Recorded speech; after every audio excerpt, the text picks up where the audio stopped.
우리 함께 기도하심으로 목요 기도의 시작을 합시다. 같이 하겠습니다. 하나님, 한 주간도 주님의 은혜 가운데 살게 하심이나 감사합니다. 그리고 이 저녁에 함께 모여서 우리의 시간들을 하나님의 말씀을 배우며 또 하나님의 말씀을 듣는데 사용할 수 있도록 도와주심이나 감사합니다. 오늘 말씀을 통해서 하나님을 인하여 우리의 마음을 즐거워하며 기뻐하는 마음을 갖도록 주여 도와주옵소서. 주께서 함께 원하며 예수님 이름으로 기도합니다. 아멘. 오늘 우리가 함께 살펴볼 로마서의 내용은 로마서 5장 10절과 11절 말씀 살펴보도록 하겠습니다. 이 말씀을 통해서 우리가 살펴보고자 하는 것은 하나님 안에서 즐거워함이라는 것에 대해서 말씀을 통해 살펴보려고 합니다. 이 두 구절은 바울이 앞서서 말하고 있는 내용들이 있는데 우리 구원의 확실성에 대한 근간이 어디 있는가 하는 것과 또한 그 외에 우리가 얻게 되는 것은 무엇이고 또한 그것을 어떻게 얻게 되는가 하는 것에 대한 내용들에 대하여 말씀하고 있습니다. 그리고 가장 중요한 것은 우리의 즐거움이 무엇이며 또한 왜 우리는 즐거워해야 하는가 하는 것에 대하여 바울이 이 두 구절을 통해서 우리 가운데 말씀하고 있습니다. 먼저 로마서 5장 10절 말씀을 제가 봉독하도록 하겠습니다. 곧 우리가 원수 되었을 때에 그의 아들의 죽으심으로 말미암아 하나님과 화목하게 되었은즉 화목하게 된 자로서는 더욱 그의 살아나심으로 말미암아 구원을 받을 것이니라. 아멘. 이 구절의 말씀을 내용을 좀 살펴보면 우리의 구원의 확실성에 대한 증거가 무엇인가에 대하여 이 구절은 말씀하고 있습니다. 마지막 내용을 보면 그의 살아나심으로 말미암아 구원을 받을 것이라고 합니다. 이 말씀의 뜻은 예수 그리스도께서 죽으셨다가 부활하셨기 때문에 우리의 구원은 확실하다는 것입니다. 그래서 더욱더 라는 표현을 앞에 붙이는 것입니다. 우리는 우리가 구원을 받을 것을 어떻게 확인하며 또한 확실함을 얻을 수 있는가 하는 그것은 우리 안에 있는 것이 아니라 바로 그리스도께서 살아나셨다는 것, 즉 그리스도의 부활의 근거를 두고 있다는 것입니다. 주님께서 죽으셨다가 살아나신 것을 보니 우리의 구원은 확실하며 분명하며 또한 변함이 없다는 것을 우리가 알게 된다는 것입니다. 즉 우리가 구원에 있어서 확실성은 우리가 행한 어떤 것이 아닙니다. 또한 우리가 의도하며 또 우리가 만들어낸 어떤 방식이 아니라 그리스도를 보고 그리스도의 이루신 것들을 보니까 우리의 구원이 더 확실하다는 것을 깨닫게 되며 그래서 그리스도를 더 의지하며 그리스도가 행하신 것에 우리의 구원의 근간이 또한 우리의 구원의 확실의 기초가 거기에 있다는 사실을 우리는 알게 되는 것입니다. 그리스도의 부활이 우리의 구원의 확실한 표징이 된다는 것은 히브리서 7장 22절과 또한 24절, 23절, 24절 내용을 통해서 우리가 더욱 확실히 알게 되는데 히브리서 7장 22절부터 24절 말씀까지 내용을 제가 봉독하도록 하겠습니다. 이와 같이 예수는 더 좋은 언약의 보증이 되셨느니라. 제사장 된 그들의 수요가 많은 것은 죽음으로 말미암아 항상 잊지 못함이로되 예수는 영원히 계심으로 그 제사장 직분도 갈리지 아니하느니라. 아멘. 이 구절은 예수 그리스도께서 살아나심이 즉 부활하심이 어떤 의미인가 하는 것을 우리 가운데 가르쳐주고 있습니다. 첫째로 예수는 더욱 좋은 보증이 되셨다는 것입니다. 왜 그렇습니까? 그 이유는 구약의 제사장들이 숫자가 많은 것은 그들이 죽음으로써 말미암아 항상 잊지 못하기 때문에 숫자가 많은 것입니다. 그러나 예수님은 부활하심으로 영원히 계시다는 것입니다. 그러므로 예수님의 대제사장적 직분도 갈리지 않게 되며 다른 자가 이어받지 않고 오직 예수님은 살아계셔서 우리의 대제사장으로서 계시다는 것입니다. 이에 대하여 다음 절인 히브리서 7장 25절 말씀을 보면 이렇게 또한 기록되어 있습니다. 제가 봉독하겠습니다. 그러므로 자기를 힘입어 하나님께 나아가는 자들을 온전히 구원할 수 있으니 이는 그가 항상 살아계셔서 그들을 위하여 간구하심이라. 본문을 보면 그러므로라는 말을 쓰고 있습니다. 제 앞의 것에 대한 내용이죠. 그렇게 됨으로 말미암아서 자기를 힘입어 하나님 그리스도를 힘입어서 하나님께 나가는 자들을 온전히 구원할 수 있는 것입니다. 왜냐하면 그가 항상 살아계시기 때문에 그렇습니다. 즉 예수 그리스도의 부활과 그의 살아계심은 우리의 구원에 있어서 확실한 보증이 된다는 것입니다. 다시 로마서 5장 10절 말씀을 제가 봉독하도록 하겠습니다. 곧 우리가 원수 되었을 때에 그의 아들의 죽으심으로 말미암아 하나님과 화목하게 되었은즉 화목하게 된 자로서는 더욱 그의 살아나심으로 말미암아 구원을 받을 것이니라. 아멘. 여기서 실제적으로 예수님의 살아나심을 살아나심으로 구원을 받을 것이지만 이것은 우리의 구원의 확신과 보증 가운데 또한 가장 작은 증거요 확신이라고 또 말하는 것을 우리가 알아야 합니다. 왜냐하면 더 큰 증거와 확신이 앞서 표현되고 말씀되어져 있기 때문인데요. 바울의 논증 방식은 지금 큰 증거로부터 작은 증거로 이어지고 있는 것입니다. 그렇다면 우리가 구원을 얻게 되는 더 큰 증거는 무엇인가 하는 것입니다. 그것은 우리가 원수가 되었을 때에 그의 아들의 죽으심 때문이라는 것이 원수가 됐을 때 그 아들의 죽으심 때문에 우리가 원수에서 하나님과 화목하게 되었다는 것입니다. 이것이 그 어떤 증거들보다도 우리의 구원의 확실성에 있어서 가장 앞에 둘 수밖에 없는 것입니다. 여기서 원수라는 표현을 좀 생각해 보도록 합시다. 원수라는 것은 아담의 타락 이후에 인간의 마음은 아담의 오염과 또한 부패한 마음이 유전되어서 동일한 타락된 본성을 가지고 있게 되었습니다. 지금 모든 인간은 그렇기 때문에 타락한 본성 가운데 있다는 것입니다. 이러한 상태의 인간의 마음은 하나님에 대하여 적의를 품게 되며 반대하고 거역할 수밖에 없는 것입니다. 이러한 인간의 부패하고 타락한 마음은 그렇기 때문에 본질상 성경은 진노의 자녀라고 말하는 것입니다. 인간은 본질적으로 하나님을 대적하는 것이 마음에 가득한 자들입니다. 하나님을 사랑하지도 않을 뿐만 아니라 하나님의 말씀에 순종하지도 않고 순종할 수도 없는 그런 상태였으며 행하는 모든 일들마다 하나님이 정하신 뜻과 또한 그분의 계획에 반대하며 불법을 행하는 자들이 바로 인간입니다. 그래서 우리는 하나님과 원수된 상태에 있다고 표현하는 것입니다. 문제는 인간이 하나님을 대하는 태도나 방식이 있어서 적대적이며 원수로 대하는 것은 영원히 변할 수 없는 인간의 타락한 마음의 상태라는 것입니다. 그럼 하나님은 어떠한가 하는 것을 생각해 보아야 합니다.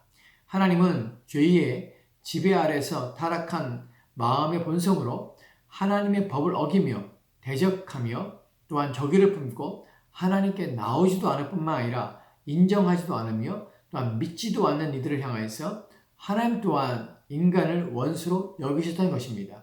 왜냐하면 하나님의 거룩한 본성은 죄를 참아 보지 못하실 뿐만 아니라 반드시 죄를 멸하셔야만 하시는 공의적 속성을 하나님의 성품으로 가지고 계시기 때문에 그렇습니다. 그렇기 때문에 하나님 또한 인간은 그분이 반드시 진멸하셔야만 하는 원수인 것입니다. 이러한 관계에서 하나님 편에서 이러한 원수된 관계를 끊고 인간들을 그들의 죄에 따라 심판하지 않으시고 그들을 구원하시며 죄에서 건져내시려고 구원의 계획을 세우셨다는 사실입니다. 그 하나님의 구원의 계획으로 말미암아 그리스도께서는 이 땅에 오셨고 십자가에서 죽으신 것입니다. 그가 죽으실 때에도 여전히 인간은 하나님을 대하는 방식이나 태도에는 변함이 없었다는 사실입니다. 오히려 그의 죽으심을 기뻐할 뿐만 아니라 즐거워하며 마땅히 죽을 자라고 여겼던 것입니다. 이것이 바로 인간이 하나님을 대하는 여전한 방식입니다. 또한 그가 죽으시고 살아나심에도 불구하고 인간의 타락한 본성은 하나님을 대하는 방식과 방법에는 조금도 변화가 없었다는 것입니다. 그것이 우리의 상태입니다. 인간의 비참함입니다. 이렇게 하나님을 원수로 대하는 타락한 인간들에게 그리스도 예수를 통하여서 믿음을 주심으로 말미암아 하나님께서는 우리를 구원하신 것입니다. 그것이 바로 우리가 원수 되었을 때 그의 아들의 죽으심으로 라는 말이 가지고 있는 의미입니다. 하나님을 대하는 우리의 방식과 태도와 또한 우리의 방법이 달라졌기 때문에 그리스도께서 십자가에 죽으신 것이 아닙니다. 인간들 안에 어떠한 변화의 조짐과 또한 구원할 만한 어떠한 상태가 조성이 되었기 때문에 그리스도께서 기꺼이 십자가에서 죽으신 것이 아니란 사실입니다. 우리는 여전히 하나님을 원수로 대할 때에 주님께서는 우리를 위하여 죽으시다는 것입니다. 결론적으로 하나님께서 그분이 우리를 대하시는 방법과 태도를 바꾸시기로 결정하셨다는 것을 우리가 알게 되는 것이에요. 우리의 구원의 확신이 무엇이냐면 바로 우리가 죄인 되었을 때 그리스도께서 우리를 위하여 죽으셨다는 사실입니다. 하나님께서 우리를 대하시는 방법과 태도를 바꾸시기를 원하셨다는 것입니다. 이것이 핵심입니다. 우리의 구원은 우리의 손에 달린 것이 아니라 하나님의 전적으로 하나님의 손에 달려 있으며 하나님의 은혜에 의해서 우리의 구원이 이루어진 것이기 때문에 우리의 구원은 더할 나위 없이 확실하다는 사실을 지금 말씀하고 있는 것입니다. 우리가 한 일이 아니라 변함이 없으시며 거짓이나 변개하시거나 뒤집지 아니하시는 하나님께서 우리를 대하시는 태도와 방식을 바꾸셨습니다. 바로 그리스도의 죽음으로 말미암아서 우리를 대하시는 그의 방식과 태도가 바꾸신 것입니다. 자신의 아들을 아낌없이 자신을 원수로 대하는 자들을 위하여 내어주셨기 때문에 이것이야말로 우리의 구원을 더욱 확신할 수 있는 근거요, 이유가 되는 것입니다. 이에 대하여 요한복음 3장 16절을 보면 이렇게 기록되어 있습니다. 제가 봉독하겠습니다. 하나님이 세상을 이처럼 사랑하사 독생자를 주셨으니 이는 그를 믿는 자마다 멸망치 않고 영생을 얻게 하려 하심이라. 아멘. 하나님이 세상을 이처럼 사랑하시다 합니다. 그래서 자신의 독생자를 주신 것입니다. 하나님은 우리를 대하시는 태도와 방식을 바꾸신 것입니다. 왜냐하면 그분의 성품이요 본질이며 속성인 한량없는 사랑 때문에 그렇습니다. 우리 가운데 어떠한 선함이나 의로움이나 또한 하나님의 뜻에 대한 복종하고자 하는 의지나 우리의 도덕성과 윤리성 때문에 그런 것이 아닙니다. 우리가 하나님을 대하는 태도를 바꿨기 때문에 하나님께서 그리스도 자신의 아들을 이 땅에 보내셔서 십자가에 죽게 하신 것이 결코 아닙니다. 우리에게는 어떠한 변화도 없었습니다. 우리는 여전히 하나님을 원수로 대하고 있었던 것입니다. 근데 하나님께서는 그러한 우리를 하나님 스스로가 자신의 아들을 통하여 우리를 향한 그의 방식과 태도를 바꾸셨습니다. 왜 그렇습니까? 그분의 성품인 사랑 때문에 그랬다는 것입니다. 그래서 그 사랑 때문에 자신의 아들을 내어주심으로 우리와의 원수된 관계를 끊으신 것입니다. 그래서 멸망치 않고 영생을 얻게 하신 것입니다. 다시 로마서 5장 10절 말씀 보도록 합시다. 제가 봉독하겠습니다. 곧 우리가 원수 되었을 때에 그의 아들의 죽으심으로 말미암아 하나님과 화목하게 되었은즉 화목하게 된 자로서는 더욱 그의 살아나심으로 말미암아 구원을 받을 것이라. 아멘. 예수 그리스도의 죽으심으로 하나님과 화목하게 되었다는 것이 바로 이러한 의미인 것입니다. 누가 화목의 주체자입니까? 누가 화목을 창시하며 화목하시기를 시도하신 것이며 화목하게 하도록 일하신 것입니까? 바로 성부 하나님이십니다. 그분이 우리와 화목하기를 원하신 것이며 그분이 우리를 그리스도를 통하여서 화목하게 만드신 것입니다. 이에 대하여 고린도후서 5장 18절 말씀은 이렇게 기록되는 것을 보게 됩니다. 제가 봉독하겠습니다. 모든 것이 하나님께로서 났으며 그가 그리스도로 말미암아 우리를 자기와 화목하게 하시고 또 우리에게 화목하는 직분을 주셨으니. 아멘. 본문을 보면 모든 것이 하나님께로부터 난 것입니다. 그가 그리스도로 말미암아 우리를 자기와 화목하게 하신 것이 바로 그분에게서 난 것입니다. 분명한 것은 우리가 하나님을 대하는 태도와 방식에 전혀 변화가 없다는 것입니다. 그럴 때에 이 일이 일어나는 것입니다. 여전히 지금도 하나님과 원수가 되어 여전히 회개하지 않고 그리스도를 믿음으로 얻는 화목하게 됨을 거부하는 이들이 여전히 있습니다.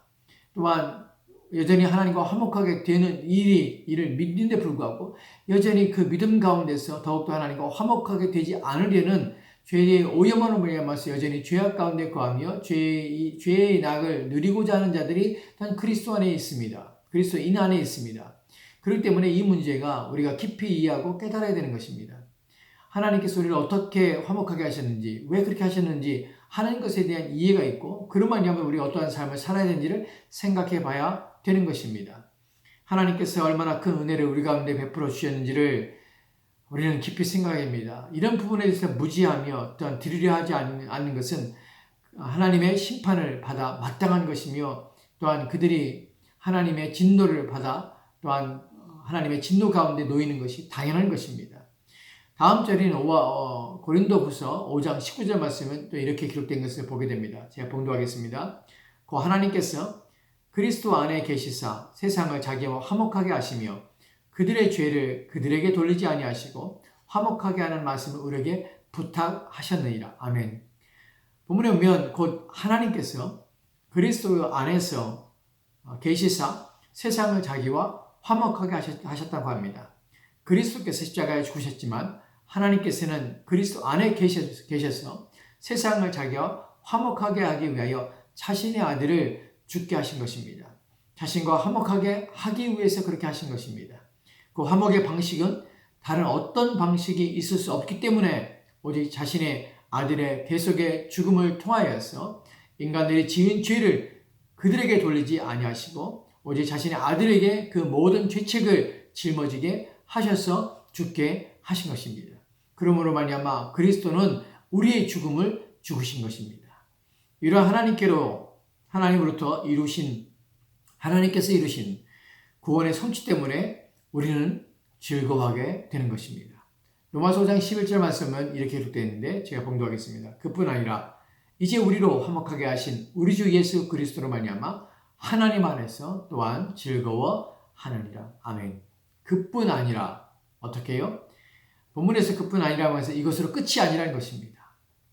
우리가 화목하게 된 것으로 끝이 아닙니다. 더 있다는 것입니다. 그것만이 하나님께서 베푸신 은혜의 전부가 아니라는 것입니다. 더한 것이 있는데 그것은 이제 우리로 화목하게 하신 우리 주 예수 그리스도로 말미암아 하나님 안에서 또한 즐거워한다고 합니다. 여기 즐거워하다는 것은 자랑한다는 것입니다. 이 자랑의 내용은 무엇인가 하면 하나님이 이루신 것들을 자랑하는 것이 있을 수 있다는 것입니다. 거기에는 자랑할 만한 것이 있다는 것입니다. 그러나 여기서 자랑한다는 것은 다른 것이 아니라 하나님을 자랑한다는 것입니다.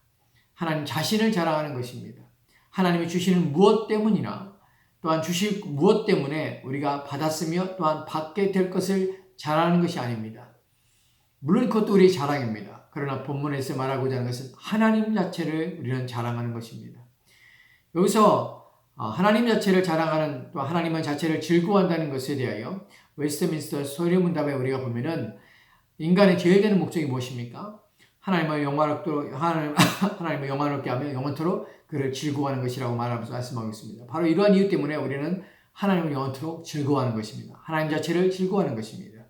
시편 34편 1절과 2절에 보면 다윗이 이러한 내용으로 하나님을 찬송하는 것을 보게 됩니다. 제가 봉독하겠습니다. 내가 여호와를 항상 송축하며 내 입술로 항상 주를 찬양하리이다. 내 영혼이 여호와를 자랑하리니 곧 곤고한 자들이 이를 듣고 기뻐하리로다. 아멘. 이 시는 다윗이 지은 시입니다. 다윗은 내가 여호와를 항상 송축한다고 합니다. 또한 자신의 입술로 항상 주를 찬양한다고 합니다. 그리고 그는 이 내 영혼이 여호와를 자랑한다고 합니다. 왜 다윗은 하나님을 자랑하는 것입니까? 이 시는 사실 다윗이 아멜렉 왕 앞에서 미친 채 하다가 쫓겨날 때 지은 시입니다. 그럼에도 그는 하나님을 자랑한다고 합니다. 왜입니까? 왜냐하면 하나님께서는 소유가 넉넉하시고 또한 우리가 누리고 있는 모든 복의 원천이시기 때문에 하나님을 자랑하게 되는 것입니다. 하나님을 자랑한다는 것은 이런 것입니다. 신자가 하나님을 자랑한다는 것은 우리 자신들이 하나님 자신과 그의 본질과 그의 존재, 그의 성품을 숙고한다는 것을 의미하는 것입니다. 우리가 하나님께서 행하신 일들에 대하여 생각하는 것입니다. 그분이 어떻게 자신을 우리에게 계시하셨으며 드러내시는가를 생각하는 것입니다. 하나님 어떻게 자신을 드러내셨습니까? 자신의 성품과 마음을 어떻게 드러내셨습니까? 그분은 자신의 생각과 뜻을 어떻게 드러내신 것입니까?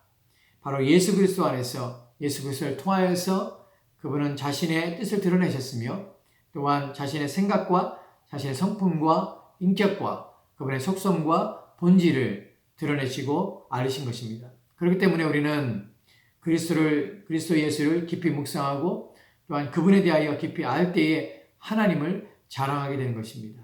하나님을 자랑하기 위하여 우리는 그분을 더욱 알아야 합니다. 바울이 에베소 교인들에게 위하여 기도하는 내용 속에서 이렇게 기도하는 것을 우리가 보게 됩니다. 에베소 1장 17절 말씀 제가 봉독하도록 하겠습니다. 우리 주 예수 그리스도의 하나님 영광의 아버지께서 지혜와 계시의 영을 너에게 주사 하나님을 알게 하시고 아멘. 영광의 아버지께서 지혜와 계시의 영을 너에게 주사 하나님을 알게 하시기를 바울은 기도하고 있습니다. 이미 그리스도인임에도 불구하고 그들에게는 더 하나님을 아는 일이 필요하며 이는 모든 신자에게 또한 필요한 것입니다. 하나님을 자랑하기 위하여 또한 할 수 있기 위하여 우리는 더욱더 하나님을 알아야 하는 것입니다. 또한 깊이 더 알기 위해서 애를 써야 하는 것입니다. 그래야 하나님을 즐거워할 수 있게 되는 것입니다. 하나님을 즐거워하는 저와 여러분이 되었으면 합니다. 더 하나님을 알고 더 깊이 하나님을 깨닫게 될 때 우리 마음 속에서는 하나님을 기뻐하며 또 하나님을 즐거워하는 마음이 우리 가운데 일어나게 되는 것입니다.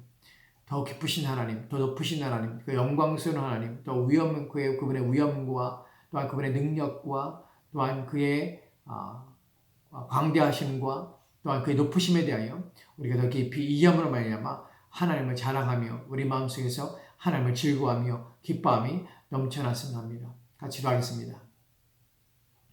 하나님 오늘 주신 말씀을 통하여서 우리의 구원의 확실성에 대하여 어디 있는지 무엇으로 우리는 구원을 더욱 확신하게 되며 신뢰하게 되는지 바로 그리스도의 부활을 통하여서 하나님과 우리가 화목되게 하시는 일을 통하여서 우리가 아직 죄인 되었을 때 그 일이 일어나냐마 오직 주님을 통하여서 우리가 구원을 확신하며 신뢰하게 되며 또한 그러한 것들을 우리가 깨닫고 알 때에 우리 마음속에 일어나는 것들은 하나님을 기뻐하며 즐거워하게 하며 하나님을 자랑할 수밖에 없다는 사실을 알게 됩니다.